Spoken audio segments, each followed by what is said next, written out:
Are those supposed to be real? The question, laced with the casual disdain of a man who had never known hardship, echoed in the cavernous silence of the courtroom. Judge Albright, a man whose tailored suit cost more than the motorcycle Fred Hudson had ridden here, leaned forward over his polished dais, a smirk playing on his lips.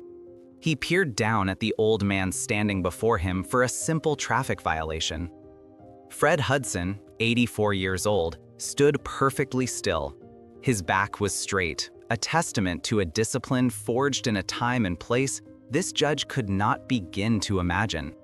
He wore a simple, faded denim jacket, the kind that had seen decades of sun and rain. Pinned to the left breast, just over his heart, were 3 rows of ribbons and a single star-shaped medal hanging from a pale blue ribbon. They were the source of the judge's amusement. "Your Honor," Fred's public defender, a young woman named Sarah Jenkins, began, "my client's service record has no bearing on this case." Judge Albright waved a dismissive hand, not even gracing her with a glance. His eyes remained fixed on Fred. "I'm sure it doesn't. I'm just curious. It's quite a collection for a man who can't seem to remember the speed limit on a county road. Let me guess, you bought them at a surplus store. A little costume jewelry to impress the folks at the VFW." The small gallery, mostly filled with people waiting for their own minor infractions to be called, shifted uncomfortably. A few snickers could be heard from the back row, but most just stared, a mixture of pity and second-hand embarrassment on their faces. Fred Hudson said nothing. His eyes, clear and gray as a winter sky, were fixed on the state flag hanging behind the judge. He wasn't angry, he wasn't insulted. He seemed to be somewhere else entirely, a place of profound and unshakable calm. "I asked you a question, sir," the judge pressed, his voice rising. He enjoyed this small-town power of his position, the ability to dismantle a person piece by piece under the guise of judicial authority. "Are you going to answer me, or are you as deaf as you are decorated?" Sarah Jenkins stood up straighter, her face flushed with anger. "Your Honor, this is inappropriate. Mr. Hudson is a veteran and deserves our respect." "Respect is earned, counselor," Albright shot back, his voice like the crack of a whip. "And parading around with a chest full of tin doesn't automatically earn it in my courtroom. Now, Mr. Hudson, for the last time, where did you get the medals?" Fred's gaze slowly lowered from the flag and met the judge's. His voice, when it came, was quiet, but carried a surprising weight, like stones worn smooth by a river. "They were given to me." The simplicity of the answer seemed to enrage the judge further. It offered no purchase for his mockery. "Given to you? By whom? The costume shop manager?" He leaned back in his large leather chair, a caricature of smug authority. "Let's be clear. I am tired of men of a certain generation thinking a uniform they wore half a century ago gives them a free pass. You ran a stop sign. You were clocked at 20 miles over the limit. And you stand here in this ridiculous jacket as if it's some sort of shield. I find it insulting to the real heroes who served." Each word was a calculated blow designed to humiliate. Sarah could feel the tension in her own body, a coiled spring of outrage. She looked at her client. Fred's hands, gnarled with age and speckled with liver spots, rested calmly on the defense table. He didn't fidget. He didn't flinch. He just stood there, absorbing the judge's venom without a flicker of expression. "Take the jacket off," the judge commanded. A collective gasp went through the courtroom. This was no longer about a traffic ticket. This was a public stripping of dignity. "Your Honor, you can't be serious," Sarah pleaded, her voice trembling slightly. "I am perfectly serious, counselor. This is my courtroom. The defendant will show it the proper respect. That display is a distraction. Take it off, Mr. Hudson, or I will find you in contempt." The bailiff, a burly man who had seen his share of courtroom drama, took a hesitant step forward. His eyes met Fred's, and for a moment, he looked uncertain, even apologetic. Fred did not move. He did not look at the bailiff or the judge. He looked at the medals on his own chest, his gaze lingering for a fraction of a second on the one hanging from the blue ribbon. He seemed to be listening to a distant echo, a sound no one else in the room could hear. His silence was his answer. It was a profound and unyielding no. "Fine," the judge spat, his face turning a blotchy red. "Bailiff, add a charge of contempt of court and a 500 fine. Maybe that will get his attention." The judge's eyes narrowed on the most prominent medal, the one that hung slightly apart from the others. He pointed a fat finger at it, especially that one. The gall to wear a replica of the Medal of Honor. "Do you have any idea what that represents, old man?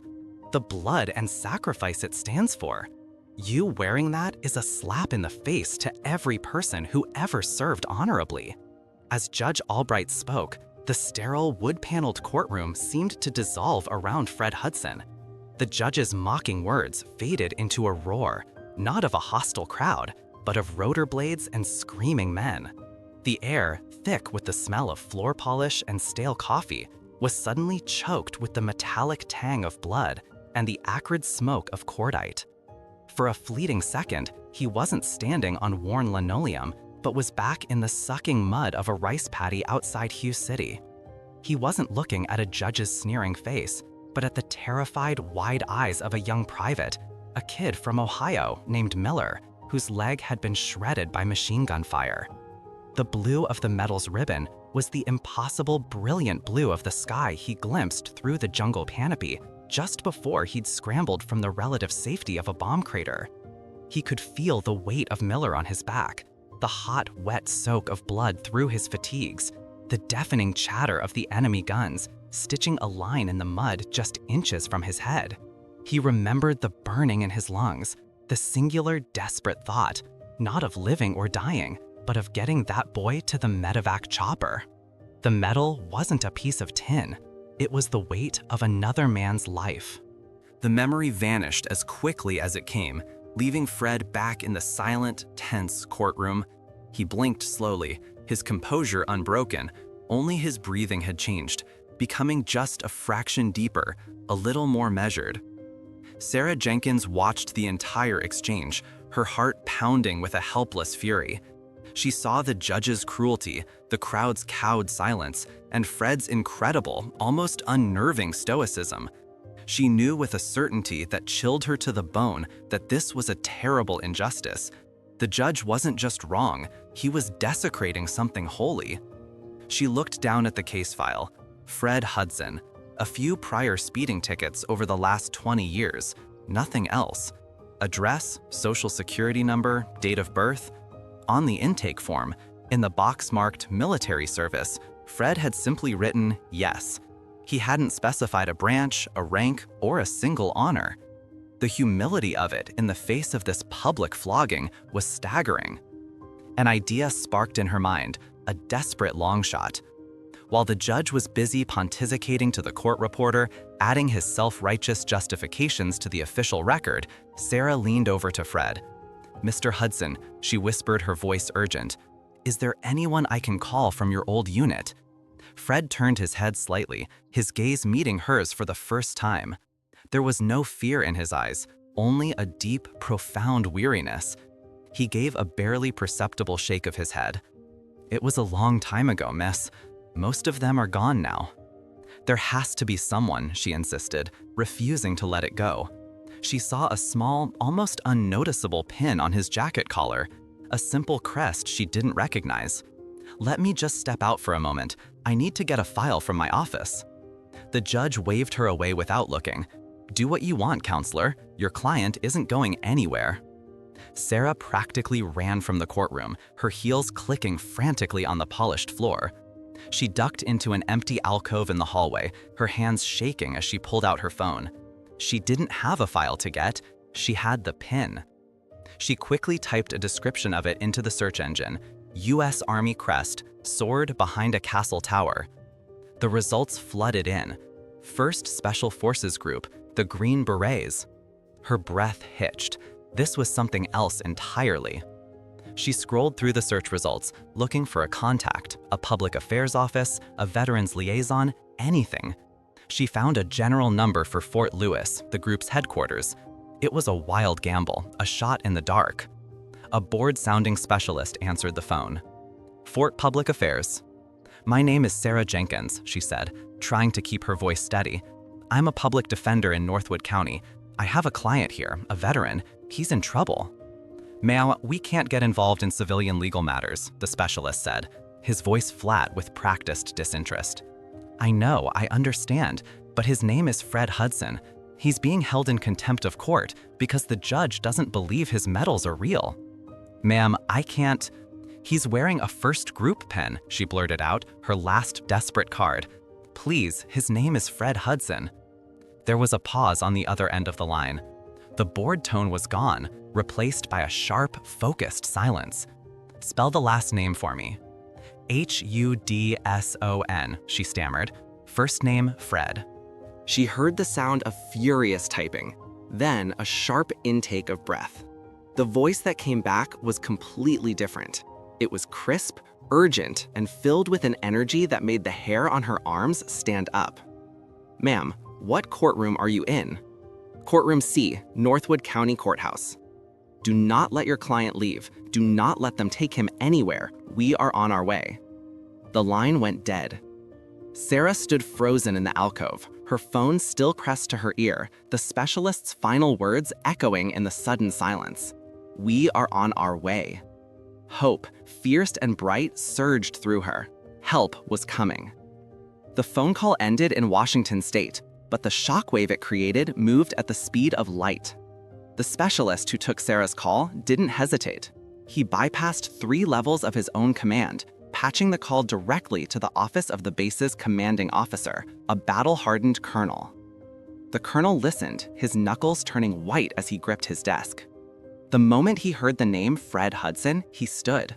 Hold the line, he commanded, and without another word, he strode out of his office and down the hall to a larger, more opulent suite of rooms, not even bothering to knock.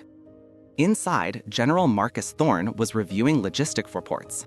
He was a man carved from granite and steel, with 3 stars on his shoulders and a gaze that could peel paint. He looked up, annoyed at the interruption. Sir, the colonel said, out of breath, we have a Code Nightingale. The general's eyes sharpened. Code Nightingale was an unofficial, unwritten protocol. It was reserved for a handful of living legends, men whose service was so extraordinary that the institution itself was honor-bound to protect them no matter the circumstance. It had not been activated in over a decade. Who? The general asked, his voice a low rumble. Sergeant Major Fred Hudson, sir. General Thorne was out of his chair before the colonel finished the sentence. The logistics report scattered across his desk, forgotten. A look of disbelief, followed by a thunderous anger, passed over his face. Where is he? Northwood County Courthouse, sir. A local judge is holding him in contempt, accusing him of faking his medals. Specifically, the colonel added, his voice filled with disgust, the Medal of Honor. The general's jaw tightened until a muscle bunched in his cheek. He moved with a speed and purpose that belied his age. He pointed a finger at the colonel. Get me a chopper to the nearest airfield and a car waiting. Full honor guard escort dress uniforms. I want to be there in under an hour. He turned to his aide, who was already scrambling to his feet. Get me everything on Judge Albright of Northwood County. I want to know where he went to school, who he owes favors to, and what he had for breakfast. Burn the phone lines. I want this handled. To the colonel, he gave one final chilling order. And get the Secretary of the Army on the line. Tell him a national treasure is being publicly humiliated by a man who doesn't deserve to shine his boots.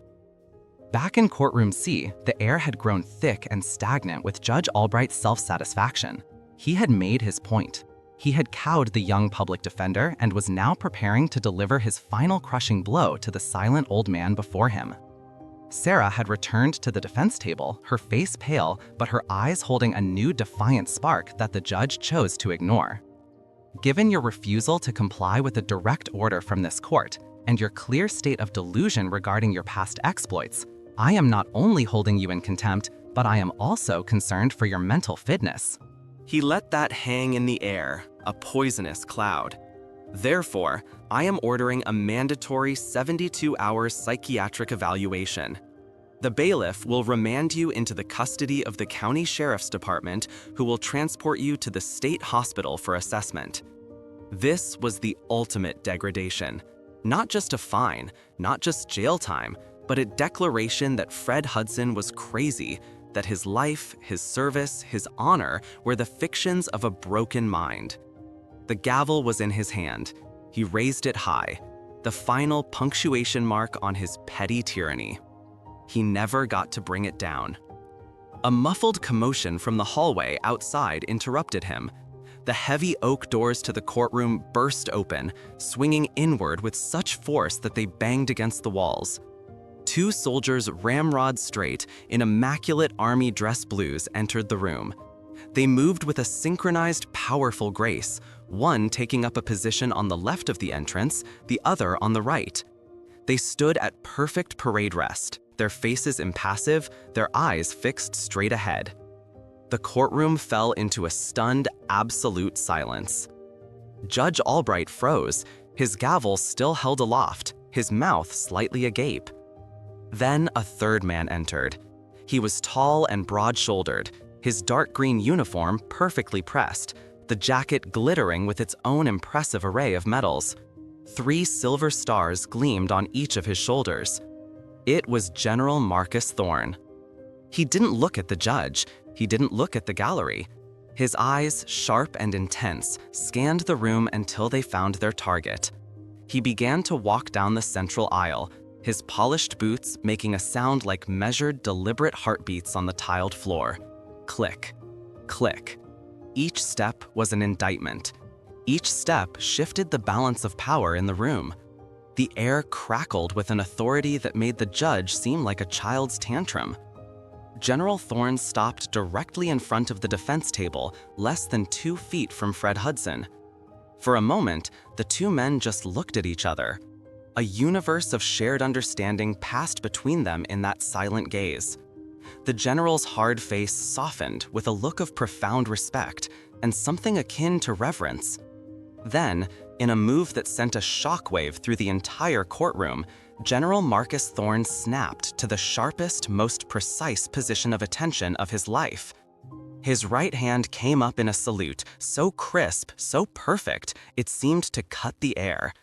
His gloved fingers touched the brim of his hat, his arm a rigid line of respect.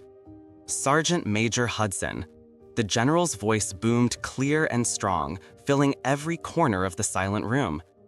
"It is an honor to be in your presence, sir." It was Fred who broke the ensuing silence. He placed a gentle hand on the general's arm.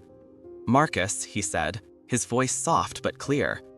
"He's a man who made a mistake, a bad one, but he just didn't know." He looked up at the judge, not with anger or triumph, but with a surprising gentleness. "The medals aren't the point, son," he said, his voice carrying the quiet wisdom of a man who had seen the best and worst of humanity. "They're just reminders. Respect isn't something you demand with a gavel. It's something you give freely to the person standing in front of you, whether they're a general or a janitor. That's all the lesson there is." As Fred spoke of giving respect freely, the image of the courtroom dissolved for one last fleeting moment. He was no longer an old man in a courthouse, but a young man in a sweltering jungle, his uniform torn and stained with sweat and blood. He was kneeling beside a captured enemy soldier no older than a boy, whose eyes were wide with fear. Fred's own canteen was low, but he unscrewed the cap without hesitation and held it to the boy's lips, giving him a drink. It was a small act of grace in a world of horror, a quiet recognition of a shared humanity that transcended uniforms and battle lines. The honor wasn't in the fighting, it was in remembering you were a man. The fallout from that day in Courtroom C was swift and decisive. The story, broken by the local reporter and quickly picked up by national news outlets, went viral. The image of General Thorne saluting the unassuming old veteran became a symbol of honor and accountability. Judge Albright was suspended, and after a formal investigation by the State Judicial Commission, he was forced into an early, disgraced retirement. In response to the public outcry, the state legislature passed a new bill unofficially called Hudson's Law, mandating cultural competency and sensitivity training regarding military veterans for all public officials. General Thorne ensured that Fred's traffic ticket was not just dismissed, but formally expunged with a written apology from the state. Fred wanted none of it. He went back to his quiet life, fixing his motorcycle in his garage and meeting his friends for coffee on Tuesday mornings. About a month later, Fred was sitting in his usual booth at a small local diner. The bell over the door chimed and a man walked in, looking hesitant and out of place in a simple polo shirt and slacks. It was Albright. He looked older, smaller, stripped of his judicial robes and arrogance. He saw Fred and walked slowly over to the table. "Mr. Hudson," he said, his voice quiet, Can I sit down?" Fred simply gestured to the seat opposite him.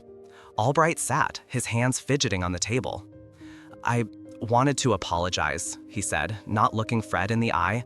"What I did, what I said, there's no excuse for it. I was arrogant, I was cruel, and I was wrong. I'm sorry."